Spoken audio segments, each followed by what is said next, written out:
Hello, my name is Max Moreland, and in this video I will be going over the staking feature in PointMan. Staking allows a user to find a previously captured point line or polygon in the PointMan system with the help of a GPS unit. To do this, you must first turn it on in the settings.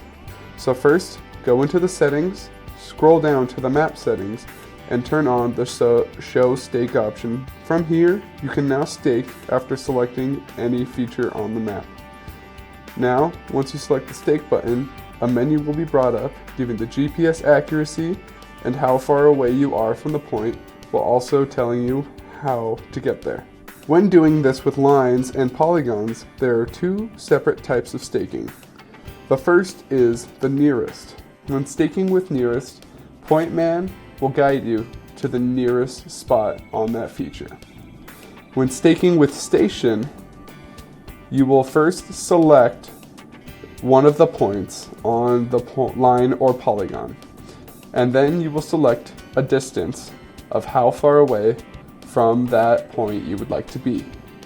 Now, PointMan will give you a line and will stake you to that spot on the feature.